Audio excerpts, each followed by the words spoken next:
Bismillahirrahmanirrahim. Assalamualaikum warahmatullahi wabarakatuh. Perkenalkan, nama saya Muhammad Zaki Dwi-Tama. Saya dari Fakultas Psikologi, Prodi Psikologi Universitas Islam Bandung. Di sini saya ingin sedikit memaparkan mengenai penelitian saya yang berjudul Studi Deskriptif Pengguna Secondary Account Twitter di Indonesia. Berangkat dari perkembangan teknologi yang selama 20 tahun kebelakang berkembang secara pesat, perkembangan teknologi ini mendorong cara manusia berkomunikasi untuk berubah. Bagaimana tidak, pengguna internet dengan skala global mencapai pengguna sebesar 5 miliar orang. Dengan kata lain, lebih dari 63% penduduk dunia mengakses internet dalam keseharian mereka. Namun bagaimana dengan Indonesia? Berdasarkan laporan ABJI tahun 2022, penetrasi pengguna internet mencapai 77,02%.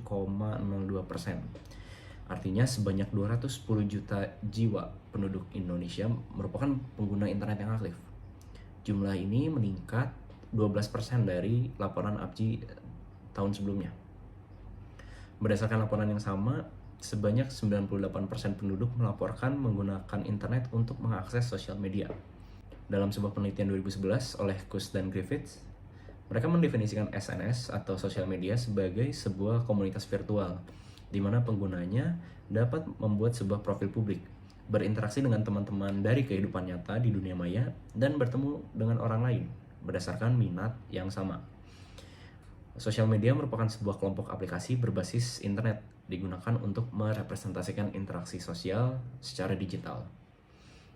Pengguna internet di Indonesia yang tinggi dibarengi dengan penggunaan sosial media yang kian meningkat menjadi fenomena yang perlu dimengerti secara menyeluruh. Twitter menjadi salah satu kanal sosial media yang populer digunakan menjadi fokus utama dalam penelitian ini.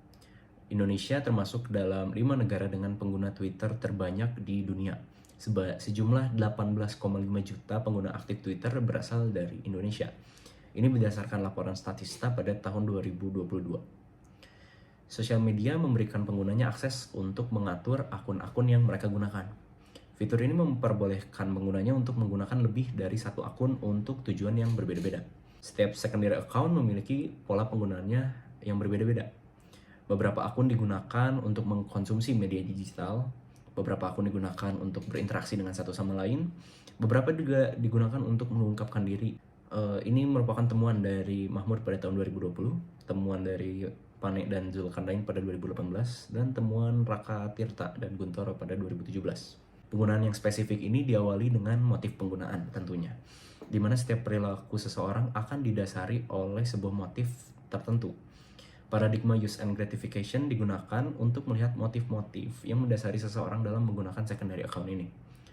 Berdasarkan penelitian Lee dan Oh, terdapat 4 motif yang mendasari penggunaan Twitter. Yang pertama adalah self-expression, yaitu motif untuk mengekspresikan diri, motif information seeking atau motif untuk mencari informasi, socializing atau motif untuk berinteraksi sosial bersama orang lain, terakhir motif diversion atau motif untuk mengalihkan dari keseharian-keseharian. Penelitian ini juga berusaha menjawab 2 pertanyaan penelitian.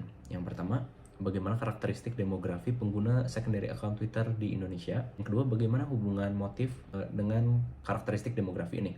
Kemudian masuk ke metodologi. Penelitian ini merupakan penelitian deskriptif dengan pendekatan kuantitatif, menggunakan metode analisis statistik deskriptif dan korelasi Pearson Chi-square untuk melihat asosiasi antara motif dan karakteristik demografi. Penelitian ini menganalisis umur, jenis kelamin, total secondary account yang digunakan, dan motif berdasarkan paradigma use and gratification. Untuk mengukur motif menggunakan alat ukur motivation of Twitter use yang dikembangkan oleh Lee dan Oh.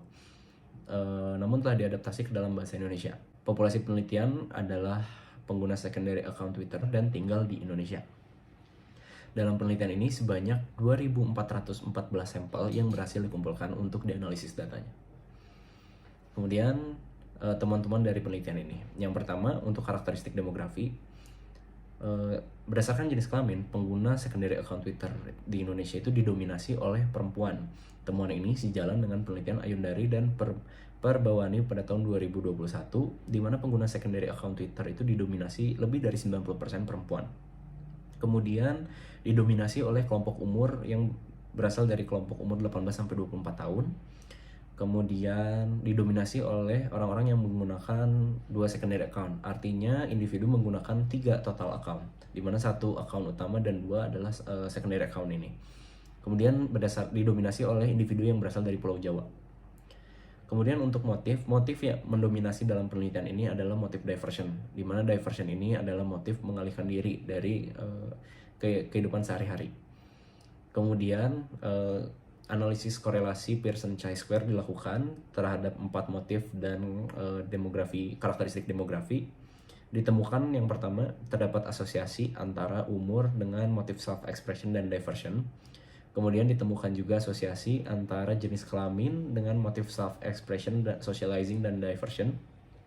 Dan yang terakhir dalam penelitian ini ditemukan asosiasi antara total second account yang digunakan dengan motif self-expression dan socializing. Demikian pemaparan penelitian yang saya selesaikan. Mohon maaf apabila salah kata. Wabillahi taufiq wal hidayah. Wassalamualaikum warahmatullahi wabarakatuh.